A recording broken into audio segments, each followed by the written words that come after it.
Hello, family. How's everyone doing today? Let's talk about the youngest Somalian fraudster with a mastermind plan and a semi-truck. He is the CEO of his own bogus company, and he didn't need the rest of the older Somalians to help him with his mastermind scam.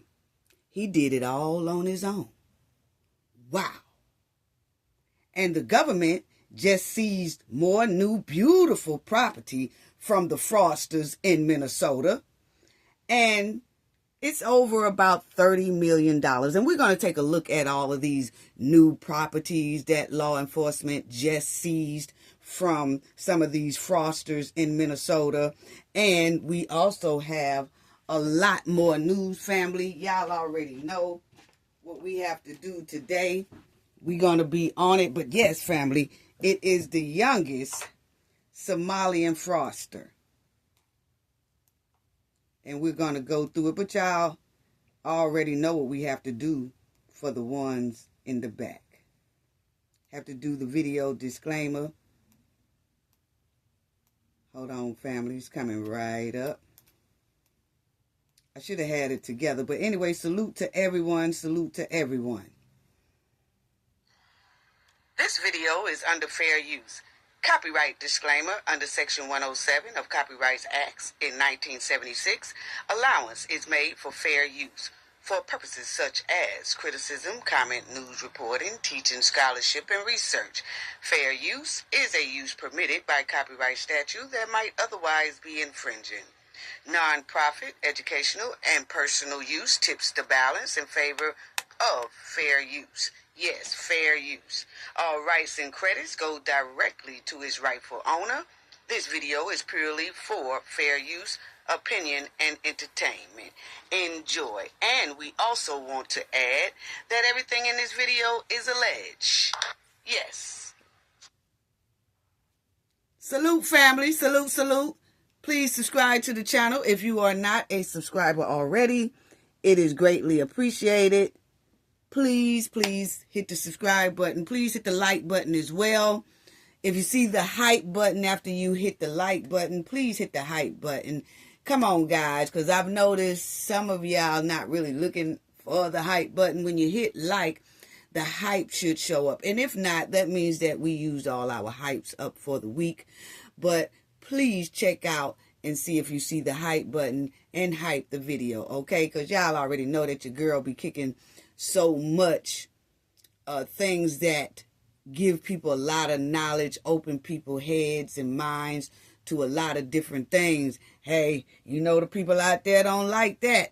They'll try to put some heavyweights on the channel, okay? But it's all good, okay? But check it out, family. And I'm just glad that this is a hobby that I just love to do. But my real business, I have 2 businesses on the side. That's the reason why I only can come on like 2 times out of the week. But check this out, family. Y'all, and thanks for bearing with me too, family.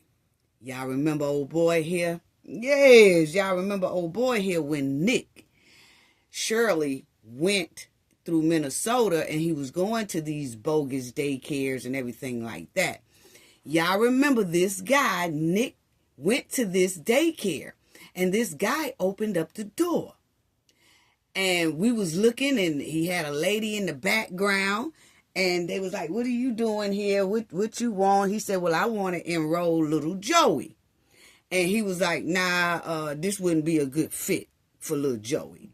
But it was something about this guy. I was saying, man, it's something about him. But everywhere that Nick went, it was supposed to be a daycare for the children. It was supposed to be some type of autism center. And when he arrived, him and his buddy, it was no kids there. Okay? So he was one of them. And y'all remember him because he clearly opened up the door. Now, he is, this one right here, is one of the youngest Somalian fraudsters in Minnesota. He opened his own fraud business saying he take care of kids with autism. okay, in Minnesota. He also recruited a couple of his family members who was at least 18.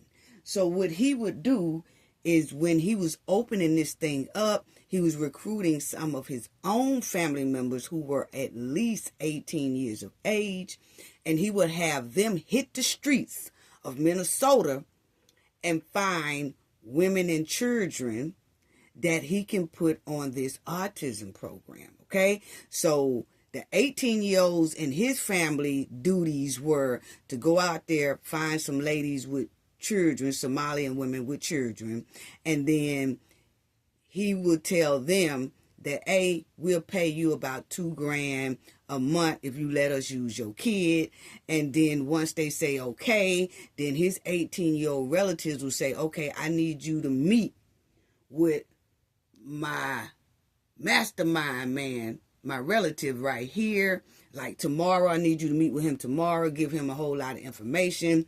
He gonna hook you up with about $2,000 or $1,000 a month, okay? Now the thing is, he was paying the parents chump change for these kids that he said had autism, okay? He was paying them chump change, but he was getting rich. He was getting $6 million rich, okay? Now, he was receiving all these kickbacks, okay? And he made about $6 million off this low-down, trifling fraud in Minnesota. But he has now been arrested, family, and he pleaded guilty. Okay? So we're going to check this out. But y'all remember him. And if y'all don't remember him, let me refresh y'all memory right quick. Okay? Check it out. When Nick went to his autism spot and was asking him about it. And this is what he was saying. Right here. Y'all remember him? Everywhere as a rise of autism has occurred here in Minnesota because of the government funds that they're receiving. I tried to check my son Joey to the autism center. We've been going to a lot of these daycare centers. We're trying to find a spot for our little boy. There you go. But we thought maybe we could check him in the autism center because none of the daycare centers are open. Yeah. How many kids do you guys have at this autism center?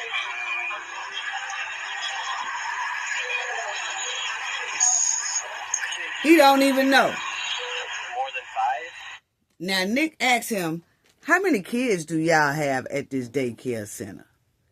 He was like, I don't know. Okay.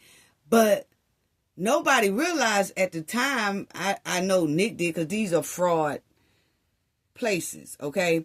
But we didn't realize at the time that this was one of the youngest fraudsters in Minnesota. Now, they said that he started this here business when he was 22 years old. Okay? But there's also reports saying that he was as young as about 19, 20 when he was coming up with it. Because remind you, he was his own CEO. So he had put together a plan and everything of how to do this so he can do it on his own. He don't have to be a second party to nobody and split any money with nobody. He wanted to be able to run this thing, this scam by himself. And that's exactly what he did. And I have to say, once you hear some more of it, family, he was a mastermind that it seems like a lot of the other ones who have been arrested had to forfeit property and things like that. But check out in his situation, family. Yes. Okay? So this is Nick. Probably. So there. What do you guys think about like the fraud that's been labeled on the autism centers here? What do you guys do think about the fraud, or how come the autism centers are popping up? I can't answer. Are you a news reporter? My name's Nick. We're doing a little documentary trying to find little Joey a spot to put himself in one of these centers here. Because there's. So why are you asking us about the fraud? Yeah, because we want to make sure we're going to legit. Now that lady there in the background, don't know who she is. Sound like it could be his mom or don't know. But I'm going to mention her later on in it. So just keep her in mind in the background talking that mess. Business person to bring our little boy Joey here. This is not a Joey spot.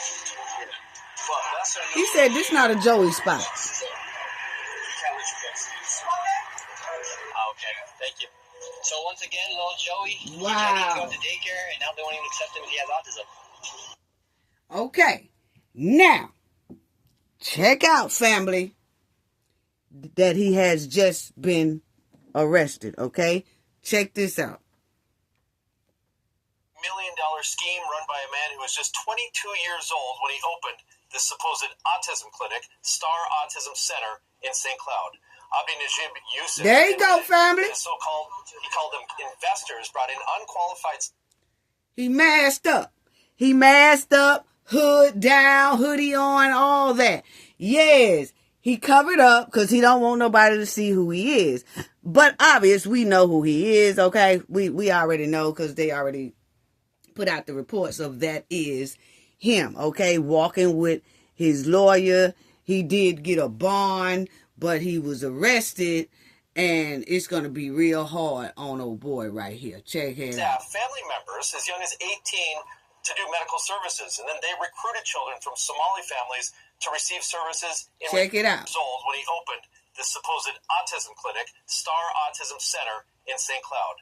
Abdinajib Yusuf admitted that he called them investors, brought in unqualified staff, family members as young as 18 to do medical services, and then they recruited children from Somali families to receive services in return for kickbacks, which are also paid with taxpayer money. Many of the kids didn't even have autism, but Yusuf admits they fraudulently got those diagnoses.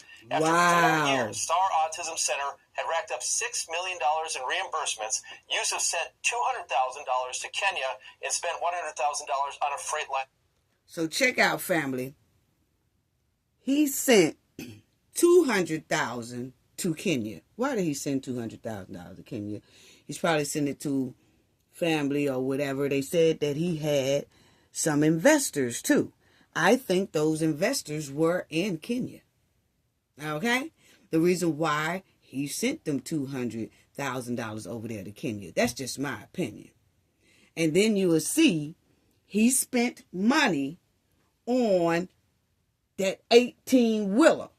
As you see, he spent $100,000 on his freight line semi. Why did he need a freight line semi? Yeah. And he is one of the youngest Somalians that did this fraud on his own. He might be the youngest, but they saying he is one of the youngest. But he is the youngest one that we have heard so far because he opened it up at 22. And they said he was forming this thing at about 19, 20, and then 21, then 22, he opened it up. Okay? So, check it out, family. Why did he need that semi? He did not say how much of the $6 million he kept for himself. Now, Yusuf is only the second suspect charged in what is believed to be a wide-ranging fraud scheme among autism centers. Both of these suspects have now pleaded guilty. In court today, though, prosecutors said that they plan to indict Yusuf's so-called investors who are involved with him on this scheme. He'll face about 5 years in prison.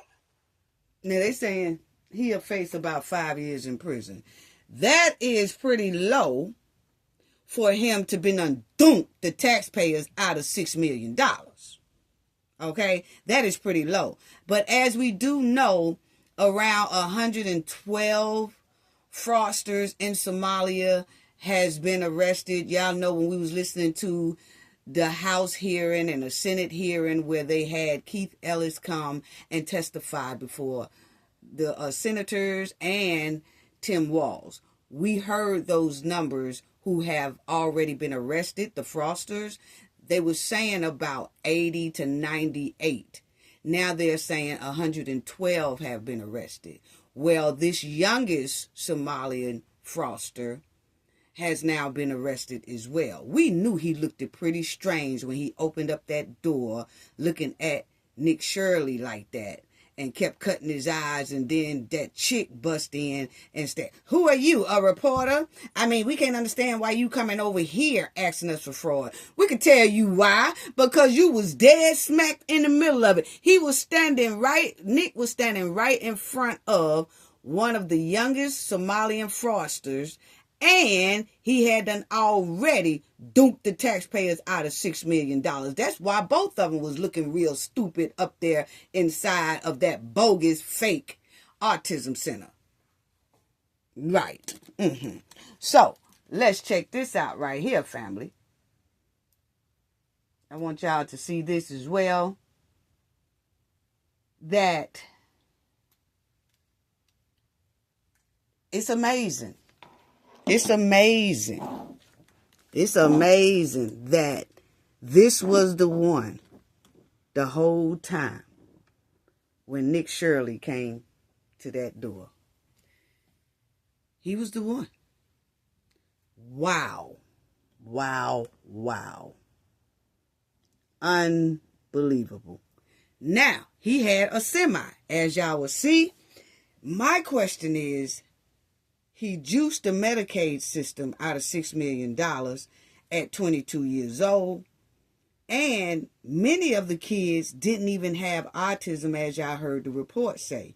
But they was fraudulently diagnosing these kids anyway, which we talked about that. That is so low down to do kids like that. That just shows you that their culture don't care about hindering and dogging their own children in their community, because they know that these kids, by them diagnosing these kids with autism and these kids really don't have it, that in the future it will hinder them in the future and they won't be able to do anything. But see, they say that these Somalians love to say that Black Americans, remember we played that video with that man said, "Oh, these Black Americans don't even know who their fathers are." And I had to break it down and clown on him as well. But my thing is, where are their fathers? Are their fathers the kids that was being used? Where are their fathers? Their fathers are not in the home? Or if they are in the home, you mean to tell me the fathers went along with destroying their kids' life in the future? See, Black Americans don't roll like that. Kids are off limits to Black Americans. We not finna use our kids. Now, have some put their phone account in their kid's name and things like that. Yeah, I have done that. You know, some people have done that. But I'm saying, far is destroying their whole future mentally, like they will never be able to get a job, a good job. And they are really actually smart kids. They will never be able to get that big salary that they can so desperately get because they are really actually smart. But their records and their medical records hinder them, saying that they have a disability that they do not have. And I wouldn't be surprised if they are giving some of these kids some things just to keep them kind of not operating as normal kids, just so they can show that these kids really do have autism. And actually, these kids didn't have autism. It was these here Somalians, which is really like pirates if you look at the situation we are talking about. I believe they was giving these kids something that was making, this is just my opinion, that was making these kids fit into the qualification that they was trying to say the kids are, which is disabled. And those kids was not. So that's why I said they talking about 5 years. Are they giving them 5 years for dunking the taxpayers out of their money? Because they need more years for destroying kids' lives. That's even more important to me than the damn money. We got some kids out there, I don't care what nationality they are. Kid is a kid. And for anyone to use a kid saying that their kid has something wrong with them and they really don't, but they being treated as if they do have something wrong with them, which will destroy and hinder their future, their whole life, that's worth about 20 years within itself. Then if you want to add on 5 years for them frauding the money out of the government, Medicaid, and the taxpayers, oh, well, fine and good. That should be about 25 years. But 5 years, I disagree with that. All day. All day. But anyway, family, why did he need to purchase this $100,000 semi-truck, 18-wheeler? Why is that? Was he transporting Somalian families all over the place in the United States? Was he going to having a semi-truck driver go to the border and pick up some kids, and then he can continue to put those kids on his bogus autism center? I mean, I'm just asking a question because I'm trying to figure out why would he need a semi-truck? He spent $100,000 on it, and then he had his 18-year-old relatives to go out and recruit. Now, they hitting his 18-year-old relatives, which he's young himself. You heard him say he was 22 when he opened it up, okay? Reports say he was younger than that when he was trying to put this fraud scheme together, okay? About 19, somewhere up in there. But my thing is, why do he need a semi-truck? Because he had his relatives, that's what they said on the news, allegedly, he had his relatives who were 18 years old hitting the Minnesota streets, recruiting women and their children. So why would he need the semi-truck? Okay. Was he transporting that toxic street candy as well? Or was he having that truck go all across these here United States, getting other Somali kids to say they have autism? Or was he going to the border, catching them and using them, saying they have autism? Why would he need a semi-truck with these kids? Or was they you know what I mean, traffic, the kids? Was he doing that in a semi-truck?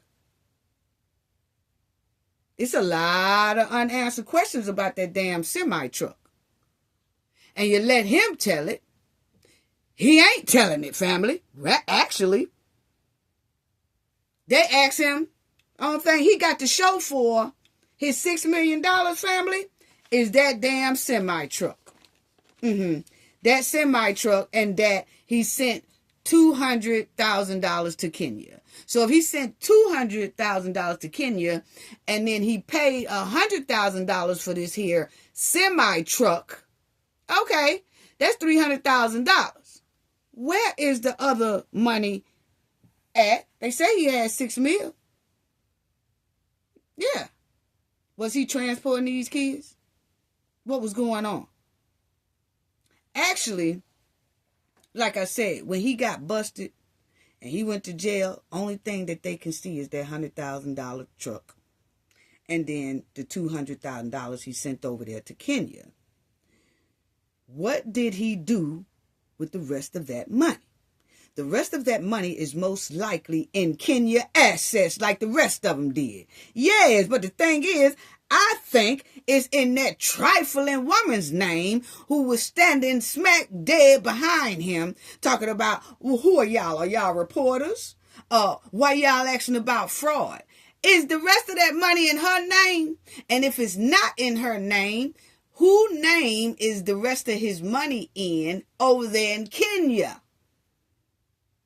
Did he pay? Because they said he sent $200,000 over there to Kenya. Did that $200,000 go to someone in Kenya so that they can put his $6 million in their name And then they are over there in Kenya, up under their name, building up shit for him. But it's actually his money. See, that's why I said he is the youngest mastermind. Because remind you, just about everybody else who got caught, the government was able to seize stuff from them, like property, resort places that they had hotels and all that stuff, apartments, houses, which we're going to show the new property that the feds have seized from one of these Somali fraudsters. But when it comes back to old little boy here, when it comes back to him, he got the 6 mil. They said that for sure. But guess what? They can't find it. Not right now they can't. Only thing they got to show for is the $200,000 that he sent to Kenya and the $100,000 that he bought this here semi-truck with. That's why I said he's the mastermind. Because he is the only one right now that the feds can't seize nothing from. Because they don't know where the money at. Now, he is young. He was 22 years old when he opened this business, okay? So he's probably been doing it for about 4 years now, okay? But the thing is, he is still young, and that federal heat ain't nothing to play with. So will he crack later on and tell them exactly where the rest of that $6 million is? Because right now, the reports are not saying, they're just saying, where's the rest of the 6 mil? Where is it? And that's something that nobody knows. So that's why I said he was a mastermind. That's probably why he took about 2 or 3 years before he opened up this bogus business, because he opened it up at 22. Most likely why he started at about 19, 20, 21 getting this shit together, because he wanted to make sure that probably if he get caught, they won't be able to get his money. So he's a smart mastermind, but he was the CEO, the sole CEO of this so-called Star Autism Center. Yeah, it was registered to him and him only. Yeah. Why did he need this semi-truck, family? I want to know. Why did old boy need this semi-truck? And then he dealing with these kids. So if y'all got any, suggestions or anything like that, put it in the comment section. Because it's quite strange. The youngest fraudster Somalian, his money can't be tracked. Nobody knows what he did with, where is the 6 million? It doesn't show that he have any assets. It doesn't show, only thing access that it shows is this damn truck right here. That's the only assets that shows he owns. What do y'all think he did with the money? Or is it buried somewhere in the backyard or something like that? I don't know. Yeah. But why would he need this? And he's saying that these kids have autism. Very suspect. I do think this woman here knows a hell of a lot more. I think this lady here the money might be in her name, but I'm quite sure the feds have checked that out and they would have said that on the reports. So that money is somewhere. Where? Don't know. You can look at the look on his face when he was looking at Nick Shirley was very uncomfortable. Yes. Now we see why Nick Shirley said he gets a lot of threats throughout on his life, and looking at the look on this man's face, you could tell he was too through at this time. Because see, at this time, he knew in his heart, he is one of them, and he is one of the youngest who is doing it. And he's his own CEO. He ain't got no help from nobody, family. All his paperwork is in his name. All his business paperwork is in his name. And he says he is the prime CEO of that. He wasn't trying to split, share, nothing with no other Somalian. He did this on his own. That was his autism joint that he was running bogus. Fraud. Yeah. Yeah, he was the only one registered now. He was his own mastermind of this fraudulent autism center scam.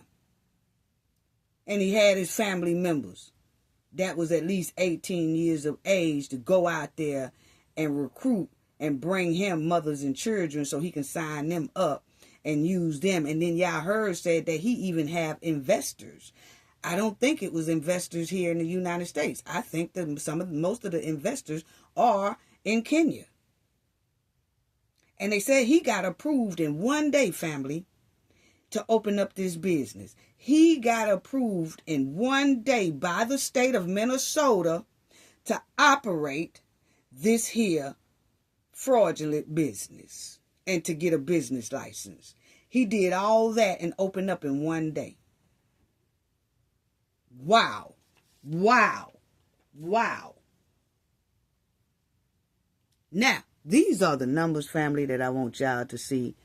Y'all see it says through 2017. I know it's a little blurred, but that's how they had 2017 to 2024. So in 2017 to 2024, y'all will see, family, that these numbers here, 17, this is what they were spending in 2017. $1 million on autism. Okay, that was 2017. That was before all these Somalian fraudsters started dunking the taxpayers out their dollar. This is the average that they spent each year. Okay, but as the Somalis came in, these fraudsters, they came in and everybody's running to Minnesota because the word was out that, hey, we could get over on Minnesota, and the governor and the AG and all of them, we got them because they obviously, my opinion, are still scared to just hold accountability. So these people knew they can get over, and they went into pirate mode, just in a whole different way. Instead of hijacking our boats, they hijack our tax dollars. Okay? So as you see in 2017, the average autism center or whatever was basically getting paid $1 million. That's the most Minnesota was coming out of every year. Then it moved to $2 million in 18, 19, $19 million, 20, $32 million, 21, $81 million, 22, $133 million, 23, $201 million, 24, $228 million. That in itself should have raised alarm to any governor, any DHS inside of Minnesota, any auditor that's supposed to be overseeing these programs. That those numbers are a red flag because they jumped. They average was spending $1 million. Then all of a sudden it jumped to $2 million. Okay, all right, I'm gonna keep an eye on it, but it's not really. But when it jumped to $19 million in 1 year, then $133 million, then 200 and something million, man, it's time to put a halt on everything. Hey, nope. But anyway, y'all remember him right here? Yeah. Y'all remember old boy? That's him, family. Looking real suspect. Real suspect when Nick came to his bogus autism center. Yeah, he was looking real suspect. I don't know. No, this is not a good fit for your little Joey. Yeah, he wouldn't fit in here. Yeah, that's him, family. But you notice, he do still have his hoodie on, But you notice how he walked into that courtroom. You notice how he did that. Covered up, mask down. You don't wear no mask. You just want to cover up, because if you wore a mask, you would have had one on here. He didn't have one on here. Because here, he was still balling and rolling in the dough. But then when he had to go to court and knew that all the press was there and the world was going to see him, he then put on his hoodie, put on his mask and all that. Now he's hiding his identity. Cowards. Cowards. You done dogged these kids out, claimed these kids had autism and all that, and they really didn't, and now you want to hide. Oh, poor hustler. Oh, hood booger. That's what he is. Y'all see down there, are you a news reporter? See, they didn't want Nick nowhere around there. So why are you asking us about fraud? So why are you asking us about fraud? That's what she said, family. So why is you asking us about fraud? Oh, we asking you, ma'am, because evidently they was in the right spot. They was in the right spot, ma'am. Yes, they were. Now we see. Why you asking us about fraud? Because y'all actually are doing fraud. That's why. Yeah. Nick and them was in the right spot. They was in the right spot. Check it out. See how he looking at Nick? Yeah. You see how he looking at Nick? He was not feeling this at all, family. He was not feeling this at all. But that's him, family. I just wanted to show y'all. That was him. This is the autism center that he said he run for kids with autism, and they get treatment and all that, and they be there and all that stuff. They also come to there for daycare planning and all that stuff. They supposed to be there during the day. None of that. So you see, when he opened up that door and you can see the camera look dead up through, there ain't no kids in there. The whole time Nick was talking to them, not one kid ran across there to say anything. Yeah, this is it. Yeah. Look how he looking at Nick. Oh, he had a lot of those ill will looks. Yes. But it's called star autism for the kids, family. That's what it's called. Star autism. What? So my thing is,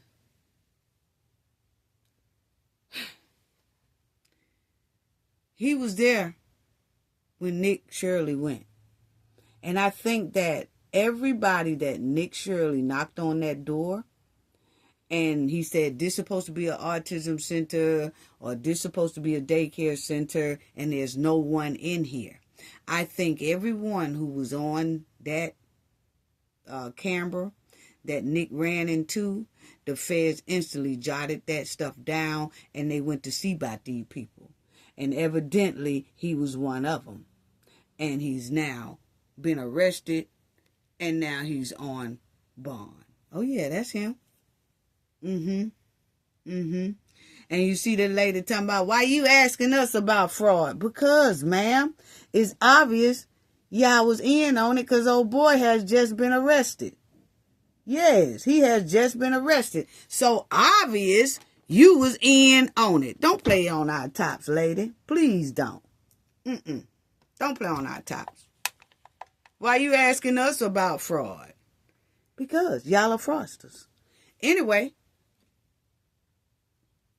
it's clear. It's clear that they ignored this fraud. Tim Walls, Keith, Jacob Fry, and Omar. This young man, 22 years old, opened this autism center because he knew he can get away with it. He most likely saw everybody else doing it. He's like, shoot, I could run it. I might can run mine even better than what they are doing. You know what I'm saying?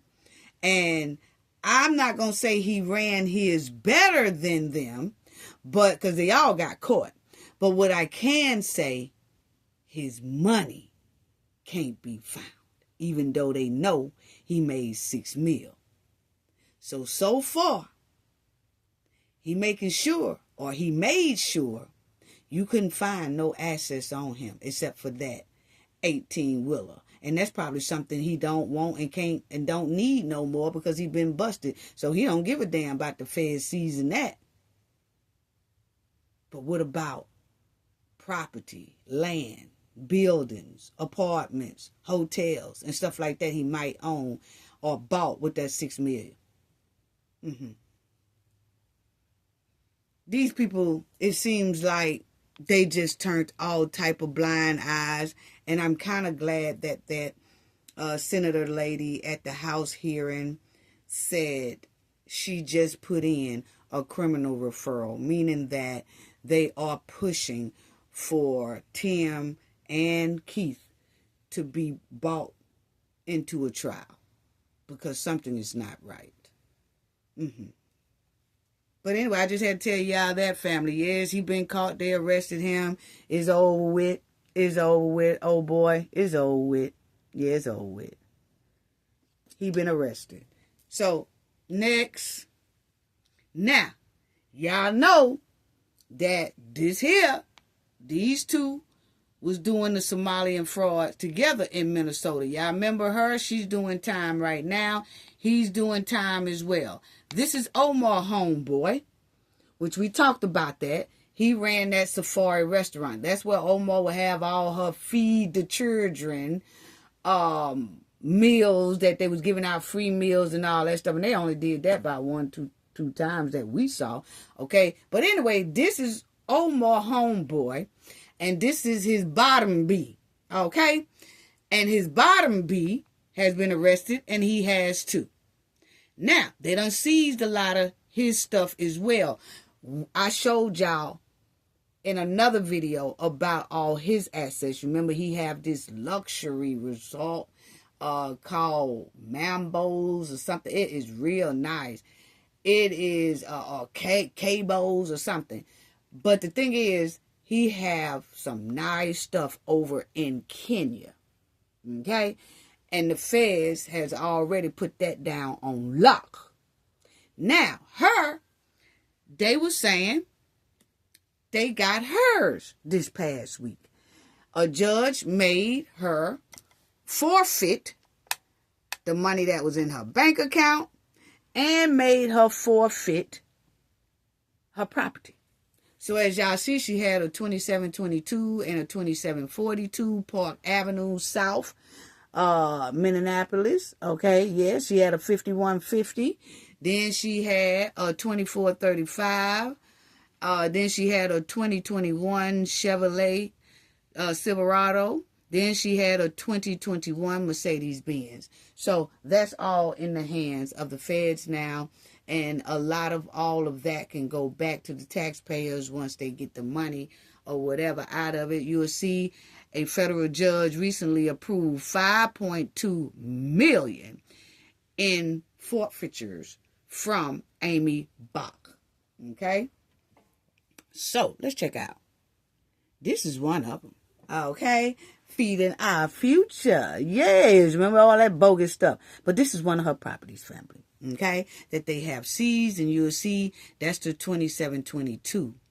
Is a stately mansion in the Midtown neighborhood just west of Abbott Northwestern Hospital. Built in 1901. It's now turned into an office building, okay? So that's what she was doing.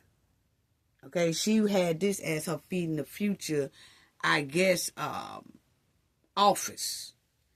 And then y'all will see it says, yesterday, we visit, her forfeiture property. So they went and they visited her property. And what they said was the Feeding Our Future case, the property at 2722 and 2742 Park Avenue are both listed in the United States Attorney's lawsuit seeking forfeiture of the alleged ill-gotten gains of the Feeding the Future scandal, okay? So they finally seized it, okay? And it was built in 1901. And the thing is, when it's place that looks like that, this is it. When it's a place that's look like that, and it's the structure of it. It's almost like it is kind of like an old antique type thing. So it is worth a lot, okay? Because they call that, most of them is like historical homes. You'll ride by those historical homes sometimes in different states. I know in Alabama, Louisiana, I think Georgia too, you would see that these homes or these places like this will have a round city seal in the front of it stuck on the house saying historical. That means that home is a historical home. And those homes cost more than the average on that whole block. Okay, so they might get about a meal or two, well, more than a meal. They'll probably get about 3 or 4 meal out of that. But they just said that they got about $5 million worth, and that includes this here house too. But y'all can see how it looks. It's very historical built. Yeah, it's very historical built. I seen that. So they took this from Amy. Yeah, they took it from her. Yeah, that's the spot on 27, 22. This is another one that they took. Okay, this is another home that she had. 2435. Okay, they said that one's worth $3 million. Okay, but you can see most likely it's made up of land and things like that. You can see a little bit closer. It's basically made up of land. I don't know how big that back is, but as y'all will see right here, they are saying 3 bedroom, 1 bath. Okay, it's 27,702 square feet. Okay. That's probably why it's listed at $3 million. Yeah, that's probably why it's listed at $3 million. Okay, but those are the 2 properties that Amy had and the feds just seized. So they took all her money that she had in the bank. They took her properties. They just did this past week. They took all her properties. They took her Mercedes-Benz. They took her Chevy Silverado. They took all that. Now, okay, she ain't going to be needing it no way up there in that jailhouse. So she good. And they returning all those goods back to the taxpayers, and most likely they would, put all the cash and everything, all that stuff back into the taxpayers' bank account, which is, that needed to be done anyway. Okay, now check this out, family. New fraud just came out last week as well. These Somalis are nothing but these fraudsters are pirates. I'm telling you. Oh, Umar gang. Yes, the Umo, I started saying Umo. I wanted to say something, but I ain't going to say that part. But anyway, the Omar Gorilla Pimp Gang. Okay, that's it. Omar Gorilla Pimp Gang. That's who they are. Okay? Because she clearly was homies with this guy right here. Yeah, Safari Restaurant. That was a homeboy. He in jail for fraud. And then her bank account, her and her husband, is questionable as well right about now. But anyway, the new fraud came out last week, family, that the Somalians they are still asking for money for transportation that they say they gave invisible people. You can't make it up, family. These folks you see on the screen are still asking for money. They still billing the state for these fraudulent transportation rides that they gave to invisible people. You can't make it up. You can't make it up. Y'all remember when them other Somalians came up there and said they want 200 mil because ICE was doing their job? And that didn't work out too well for them either. See, they begging.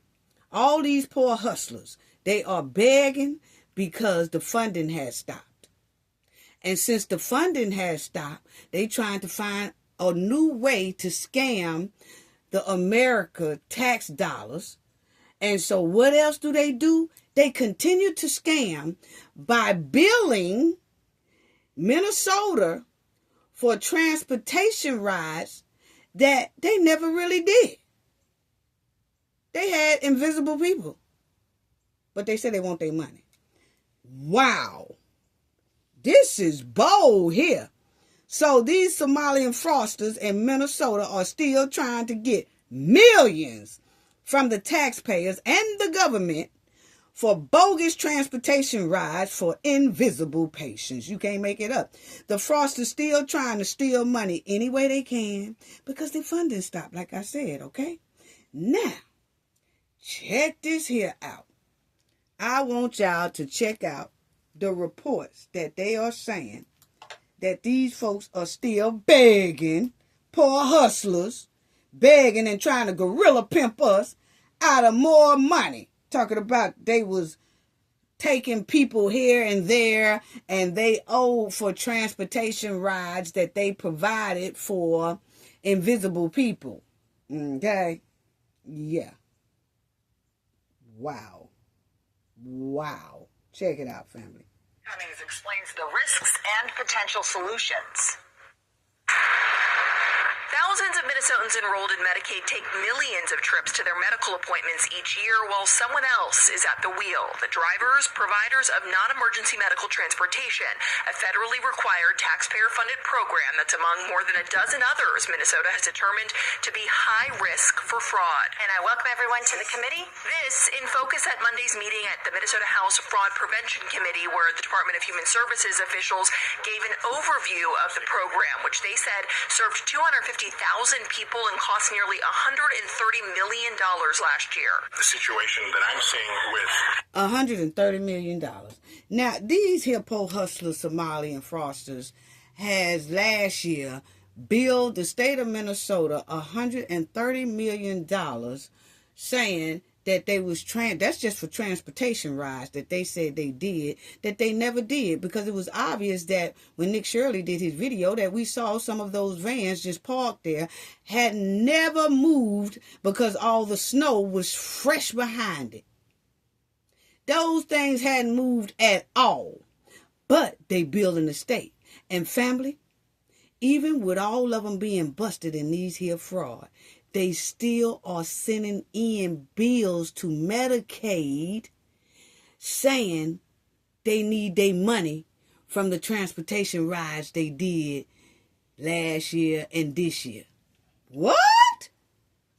Wow, they bold. They just won't stop. They just won't stop. Transportation is that there's just no easy way to verify, right, that the trip was actually provided and that there was a corresponding medical appointment. He says among the red flags for fraud, billing for a trip when there's no corresponding medical appointments, excess mileage billed, and kickbacks. There's no magic bullet solution, right, to these problems, but there's things that will help. Since January, DHS says there's been a pause on new provider enrollment for NEMT in the Twin Cities Metro, and that from now until the end of May, there will be unannounced site visits to each of those providers. The department acknowledged there is a... So now, family, for the ones who haven't been busted yet, you just heard her say that they're going to do surprise, unannounced visits to each one of these here providers. Remember, we talked about that. They said there's 5,800 of them throughout that Minnesota area.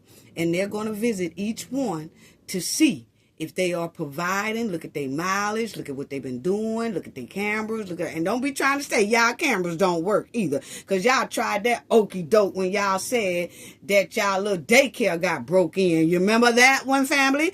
They said they came up there to the mic telling the public that a daycare of theirs had been broke in, and look at all the damage, and they wanted people to give them money for that. Then you had the other group come up to the mic talking about they want $200 million for ICE doing their job. Now you got these right here that's billing the Minnesota taxpayers saying that they provided transportation to invisible people. You can't make it up, family. But Anyway, they will have unannounced audits. And if those unannounced audits turn out to be fraud, they all ass going down too. Check it out. So far in the number of claims for rides from the beginning of 2025 to the end of the year, but noted providers can bill up to a year after. Lawmakers were skeptical. We're talking about beyond close to 400,000 rides not yet billed for in 2025. That's what we're supposed to believe? The absurdity. And it's an They just billed the state. That's what this man talking about. They just billed the state for 400,000 rides that they said they did in 2025. What? And like that man said, we supposed to believe that? That y'all provided 400,000 transportation rides to people? Now, they ain't showing the log of who these people names actually are, who they provided these rides for. Like if you provided a ride, you say, hey, I took Miss Johnson on March the 1st to her autism appointment or to her Medicare appointment, and then I brought her back. And the time was between 9 a.m. to 12 a.m. And her address is this. They don't provide all that, family, because see, then you could call Miss Johnson and say, hey, Miss Johnson, did somebody take you to the such and such, such and such? And she, no, honey, ain't nobody took me nowhere. Who said that? My son can't pick me up, honey. My son drives me everywhere I need to go every day. What place y'all talking about, sweetie? I don't know who y'all talking about. Is somebody using my name, baby? If so, y'all please get that straight, because I'm old. I can't be having people using my name like that, baby. No, ain't nobody took me nowhere, baby. My son takes me everywhere. See, that's what they didn't want. So, they don't put all the information of who they took back and forth nowhere. What they did was just bill the people. Oh, we did 400,000 rides in 2025, and this is how much it costs. It costs $8 million. That's all. That's why that man said we supposed to believe that. Y'all ain't finna get paid that man said they is not getting that money. They is not getting that money at all. They can it. He said he ain't paying it. Check it out. He said, y'all think I'm supposed to believe that. In 2025, that's what we're supposed to believe? The absurdity. And it's an insult. Hold on, I want y'all to hear the number he said. I want y'all to hear the number. We're talking about beyond close to 400,000 rides not yet billed for in 2025. That's what we're supposed to believe? The absurdity. And it's an insult to Minnesota's collective intelligence. It is. They are working on our intelligence. They playing on our top. All these poor hustlers and leeches, they playing on our top. I can tell you right now, y'all is not getting no money for those 400,000 so-called transportation rides that y'all had invisible people riding in. Check out this report, family. Check out this. Inspector General told lawmakers here at the Capitol there are 71 open investigations. 14 providers have had their payments paused while these investigations... It's 71. All this stuff happened last week, family. It is 71 open investigation on these Somalian here fraud, daycare fraud centers and fraud autism centers. Yeah. Oh, y'all know they just caught baby boy. We just seen him, the Somalian baby boy. We just seen him get caught last week. Okay, we just talked about him. But it's 71 investigations open right now on these bogus daycare centers and bogus autism centers. Yeah, so see, more people going to jail. They done already arrested 112. Continue. NEMT is one of about a dozen Medicaid programs funded by taxpayers that DHS is taking a closer look into for possible fraud. Fraud is not new to NEMT. Michael Weiner of the Minnesota Paratransit Providers Association suggested to lawmakers a way to get rid of fraud by some in the non-emergency medical transportation industry. They getting rich. This is the solution, my friends. Using technology, using GPS, using cameras, What it does is it provides an electronic record of every trip. NEMT contractors. So what he's saying is, family, these Somalian fraudsters, they ain't getting that other money they come up here talking about last week about they provided 400,000 trips to invisible people, okay? But first of all, this is what they talking about. They done came to the table, the Minnesota officials. They came to the table and said they're gonna, these people, whoever say that they provide transportation to people, they're gonna have to have their GPS system working, where their GPS system can be tracked through the state. And that they have to have cameras inside of these things so that they can see that somebody is really walking onto these here transportation vans and they're not invisible. So check it out. Taxpayer-funded rides for Minnesotans to medical appointments. Minnesota's Department of Human Services provided House members an inside look of the program Monday morning.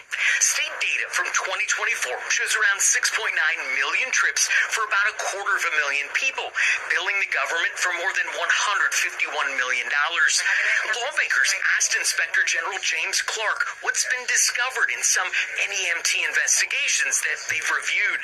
So phantom billing, billing us for a trip when there is no corresponding medical appointment, billing us for excess mileage, kickbacks, I think are an issue in the NEMT program.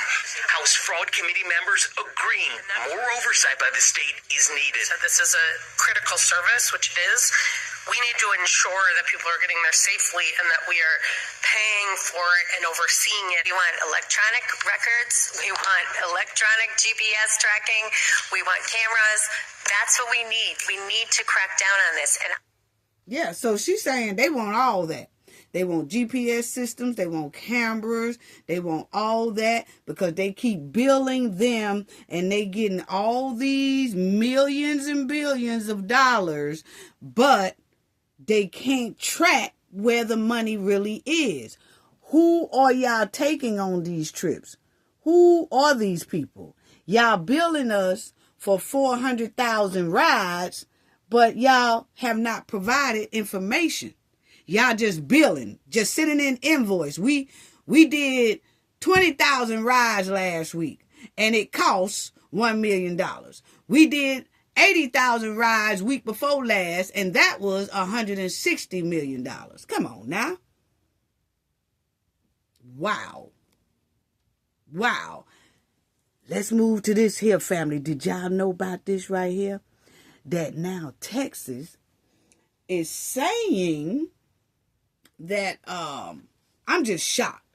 But they're saying that the DMV office is now, you cannot register your vehicle without having proper driver's license and proper U.S. citizen ID or some type of form of ID, Social Security, birth certificate, things like that. It should have been like that anyway because the majority of the states in the United States, they require, before you register your car, they require you to your driver's license. They require the registration of the car, all that. They require your ID when you're renewing your tag and things like that. So in Texas, they used to just give the people the paperwork to renew their tag or register a car, and they ain't have to show driver's license, Social Security cards, birth certificate, nothing.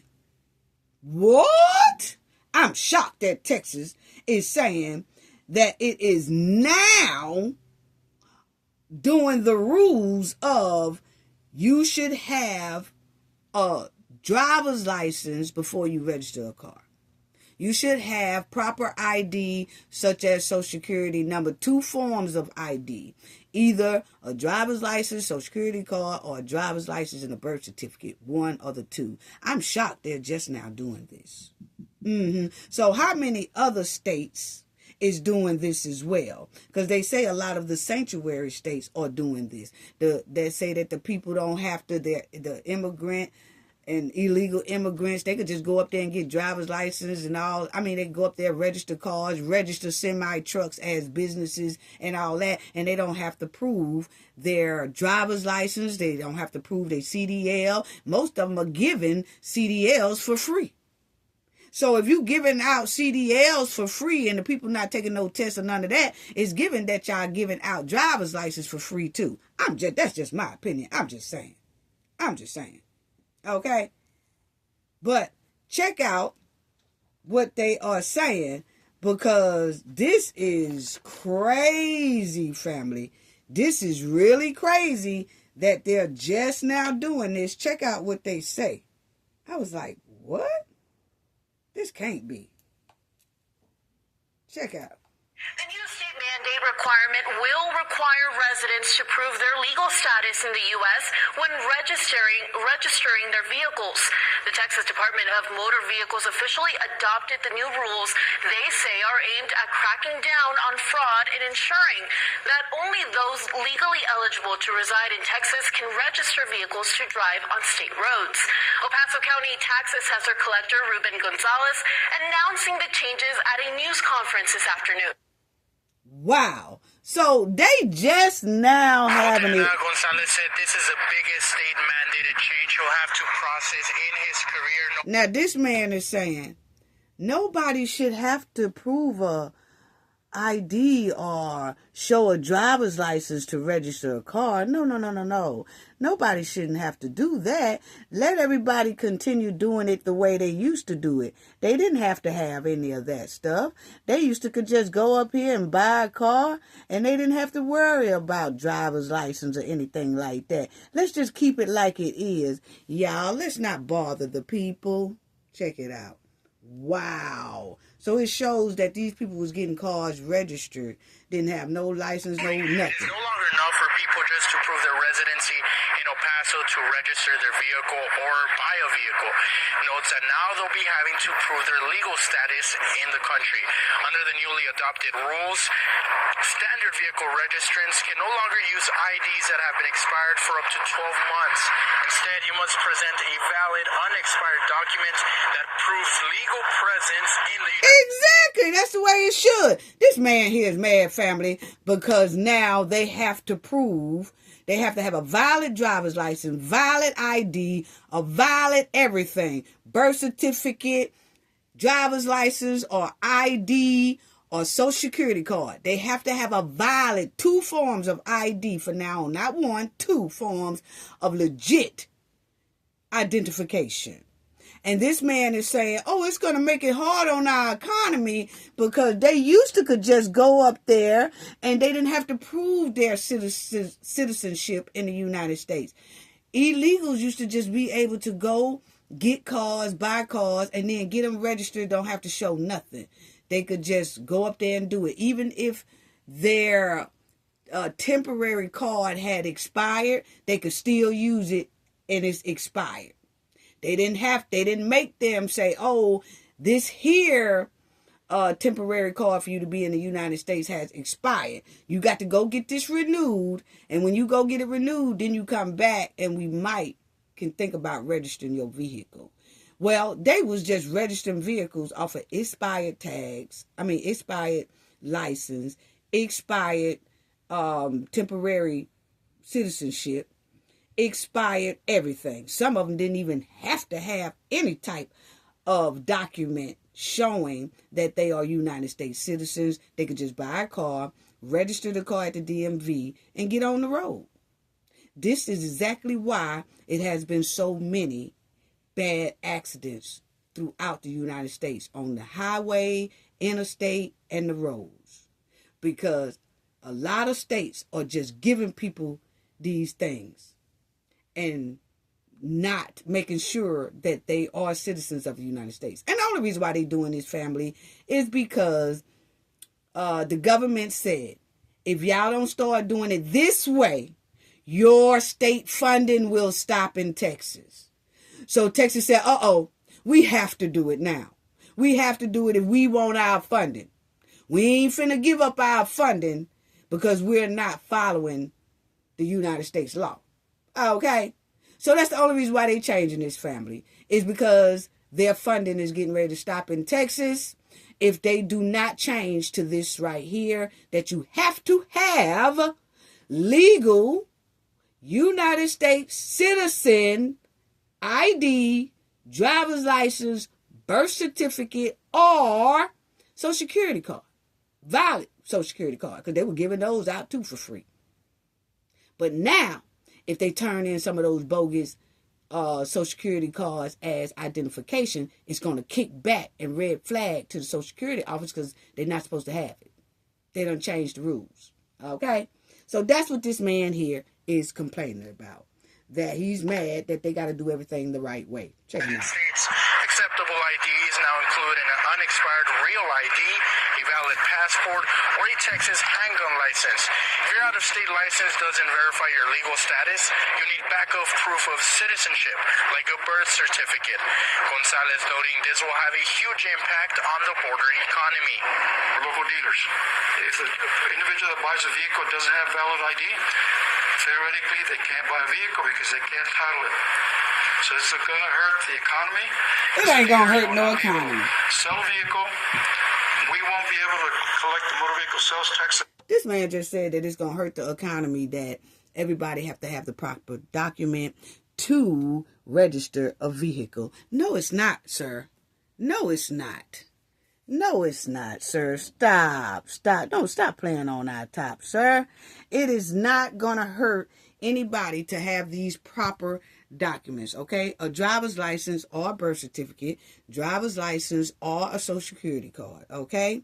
It is not going to hurt y'all economy because people have to do things right. How many of y'all family are living in a state right now and y'all are providing the proper information to the DMV when y'all get ready to renew y'all license, y'all produce the proper ID?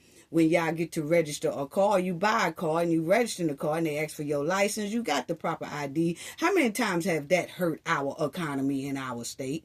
Not one time. So, sir, stop playing on our top. You just mad that a lot of the illegals there and a lot of immigrants there, they cannot get these things. They can't get a birth certificate. They can't get legit driver's license because they are illegal here. So you're just mad that they can't no longer get it the shiesty way. Okay? The illegal way. So you got a problem with it. Just say that, sir. But don't play on our tops and say it's going to hurt the economy if Texas require people to have these documents to register their car or to get a driver's license. Come on now. Come on now. Don't play on our tops. We've been here for centuries. We know how it goes. The registration fees. Gonzalez calls the change political, but notes his office is compelled to abide by the rule, emphasizing again that this is a state mandate, not a change made by his office, and calls for El Paso state delegation to challenge it in the legislature. Well, family, check this out right here. With small local car dealers sharing their disdain for the rule change, saying that they're essentially being forced to act as federal immigration agents, questioning people's legal status. You'll hear their remarks coming up at 6. Now, they are saying that questioning or asking for the proper documents is trying to see, they're acting as immigration agents to see if they're legal or illegal. No, if you don't have it, that means you're illegal. Well, if you're illegal, then you turn your ass around and go out the door. You will not get your car registered. Point blank serious. You know, we ain't trying to, if they serious about it, okay? Point blank, they serious, okay? Yeah. They always bring up, when you ask them to provide proper document in the United States, like that is our law. You can't come into our country and change the law and say, oh, well, in order to get a driver's license, you don't need no type of identification to get a driver's license. You just can't come in and change nobody's law like that. The law been like that. It was just certain states ignoring that law. Well, now, if they don't abide by that law, they don't get funded. So now these states have to abide by these laws.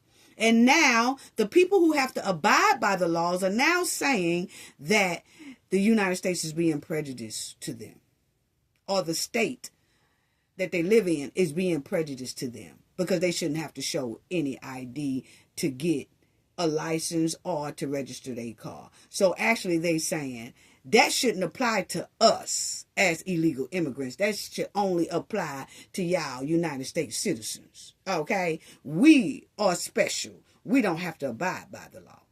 What? Wow. Wow. The issue lawmakers have with the bills, Dylan.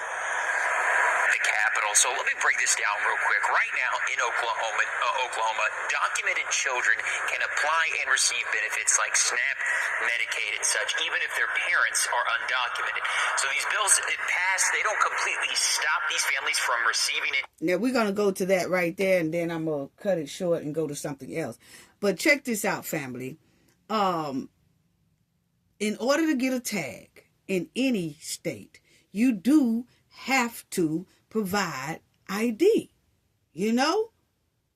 And I'm just trying to figure out, why was these states letting these people just register cars without any identification, get driver's license without, even though they was illegal, they was issuing them driver's license, they was issuing them CDLs, they haven't took no tests for CDL, they haven't took no test for driver's license, they ain't took no test for nothing, but they was handed CDL license, driver's license. They can register a car without any documents. They could just do all this stuff. Why? And I have to say, I agree with, if your state don't abide by this, then you don't get any funding. Because we grew up doing this. A lot of us have got driver's permits when we was 15 years old. You have to have someone in the car with driver's license, but you was able to drive at 15 years old. But at 15 years old, they still wanted, before we got that permit, they still wanted our Social Security card, our birth certificate, and some form of ID. Wow. That's been going on for centuries.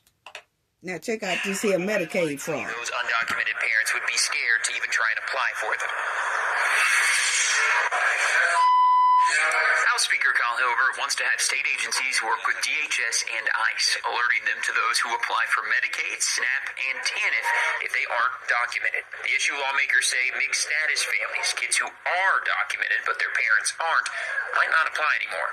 Democrats pushing Republicans Thursday. How many folks are undocumented who are actually trying to access these services right now in the state of Oklahoma? Conversations like okay, so like they're saying now, Texas, Oklahoma, all these states, okay? Every state now, you have to have ID to register your car. You have to have two forms of ID, a legit birth certificate, driver's license, or Social Security card, okay? But you got to prove, you have to have two of them, either or. Now they're saying even on SNAP, to get Medicaid, housing, all that stuff now, you have to produce ID, and you have to produce a birth certificate, because your kids are on SNAP, you on SNAP, the household on SNAP. Everybody have to produce now a birth certificate, Social Security card, or a driver's license. Legit. Okay? So, they stopping that. But you know, my thing is, I just can't get over that they hadn't been doing this, because I know Alabama and Florida, and I ain't going to speak for Georgia, but I do know Alabama and Florida, they require these things before you even can get a car, before you can even get SNAP, before you can even get housing, before you can even get on Medicaid. You got to produce all those documents, okay? And that's why you do see a lot of people in the states who abide by this law, you will see a lot of illegal immigrants either catching transportation for bus, train, taxi, Uber, and things like that because they can't get it. But then you have some illegals, you will see about 4 or 5 illegal men will jump out of a pickup truck. Well, that's because in another state somewhere, they was allowed to get license, CD license, driver's license, and all that with no checks. But now that's finna change. So that's all I want to tell y'all about that one right there. Now, I do want y'all to check out that law enforcement down there in the ATL has seized a Mexican man 18-wheeler and $25 million worth of that toxic street candy. I said, what? He came from the border, family. He came from the border. And he was trucking it through Atlanta, and then they caught him. I said, what? Check it out, family. Driving from the Texas-Mexico border towards the interior of the United States. Investigators say they found that truck in Tripp County, and when they performed a traffic stop, this is what they found. Break by break, DEA investigators say they removed pounds of methamphetamine from this tractor-trailer last week. In this particular check it out, family. Texas-Mexico border towards the interior of the United States. Investigators say they found that truck in Tripp County, and when they performed a traffic stop, this is what they found. Break by break, DEA investigators say they removed pounds of methamphetamine from this tractor-trailer last week. In this particular case, the trailer was empty, but based on additional inspection by DEA agents and investigators, they determined there was a concealed compartment or a hidden compartment in the ceiling and or roof of the trailer. In total, the DEA says it seized more than 1,100 pounds of methamphetamine with an estimated street value of about $25 million. Investigators were surprised to find the entire roof full of drugs. Agents arrested 62-year-old Pegui Daniel Auguste and charged him with drug trafficking. Tripp County jail records show he was booked last Wednesday and granted a $10,000 bond. Now, this dude here, family, done came all the way from the border, trucking it with $25 million worth of that toxic street candy. Okay? Coming from Mexico border, shooting it past, well, trying to get past Atlanta, but got busted. Okay? Them dogs sniff. I'm telling you, they got them dogs out there on them southern streets. Them southern streets ain't nothing to play with when you talking about Alabama, Mississippi, Georgia, Florida. If they don't have the most king-smelling dogs on their police force, man, you could ride by there and that dog will be like, woo, I smell something. Go get them, boss. And they go to tracking you down. So anyway, he done rolled his tail through here, transporting $25 million worth of that nasty, toxic street candy. Yes. And he's a Mexican. So, like I'm saying, as people would look at this man, a lot of people would say this is a black man because of his skin color. No. They clearly said he's a Mexican, okay? That's what his name sound like, okay? So, this is what I'm saying, that they will automatically say, did y'all hear about that black man? No. Did you hear about that Mexican man that had all that $25 million worth of toxic street candy? Yes, he wasn't a black American black man. No, he was not. Okay, so you have to get that straight because, like I said, a lot of their crime are falling on to us. And if you look at it and you separate the crimes, you will then see that black American crime is not as high as people think it is. It was people blending in and dumping their crime on us to make it look like we got a lot of crime within our black American men and women. And it's not really like that.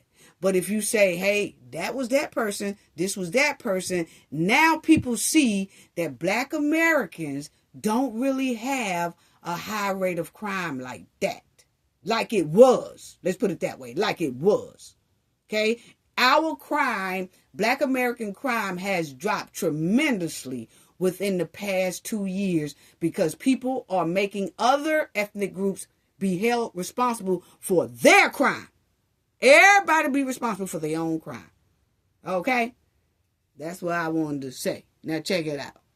More frequently, we see it's the drugs are concealed underneath legitimate loads of goods, or that could be impregnated into the actual goods, like they're hidden in things. But in this particular case, the trailer itself was the concealment device. The DEA says synthetic drugs like meth and fentanyl can be traced back to the Sinaloa or Jalisco New Generation cartels. I think when you look at the cost of these drugs and getting the drugs off the street, it's important to remember how literally a generation of Americans 18 to 44 are affected by these drugs right now. Mayor says seizing these drugs not only improves community health, but also is a blow to the cartels. When you take the profit out of it by seizing this, their inability to sell these so they don't get the profits, we've denied that revenue to them. Check this out, family. Driving from the Texas-Mexico what y'all didn't see, y'all probably did see it. Investigators say they found that truck. But what y'all did, performed a traffic stop. This is what they found. Brick by brick, DEA investigators say they removed pounds of methamphetamine from this tractor trailer last week.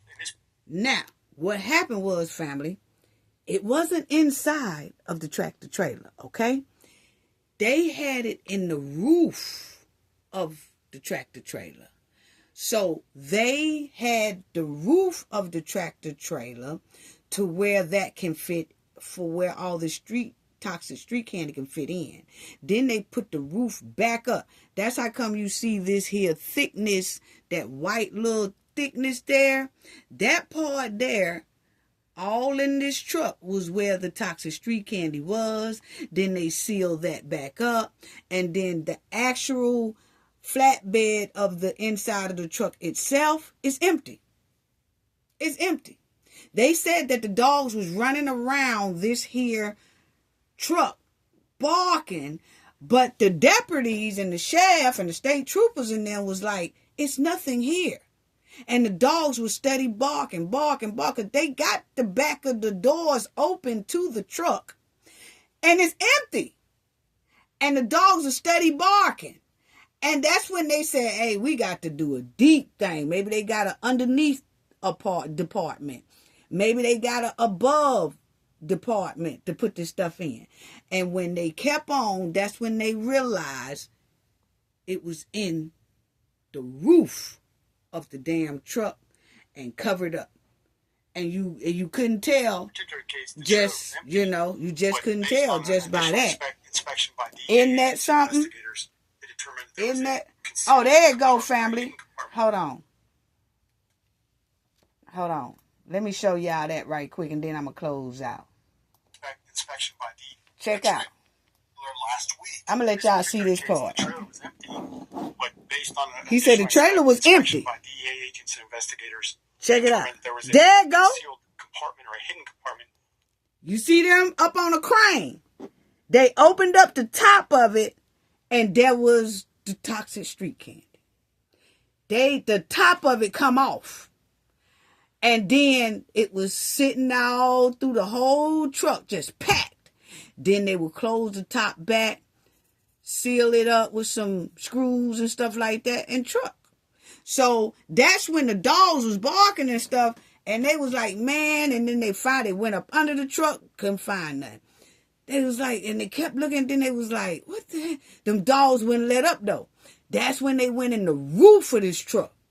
And there it was, because they put the dogs like on high cranes and let them go around that truck. And they got louder and louder and louder and louder when it got to the roof. That's when they knew, all right, it's something in this roof. And they took off the roof of that damn 18-wheeler, and there it was. Yeah, there it was, family. But anyway, he got caught. He got caught the other day, family, riding through the ATL like it was all good. Y'all better leave these folks highways alone with them. I'm telling you, they own it. They own y'all. Y'all better leave these folks highways and byways alone with all that toxic street candy, because they already trying to get y'all up out of here. At least damn abide by the law. At least abide by the law. Well, that's him, family. Yes, and like they said, those sea tails around there in Mexico ain't gonna be too happy about $25 million being missing. So if you look at it in all, The law enforcement here throughout the United States has confiscated 25 mil from this man here. Then they done confiscated and forfeited a whole lot, 5 million from Amy this past week. So in all, they done confiscated about $30 million around this joint. And old Somali boy who got the 6 mil, but we can't find his yet.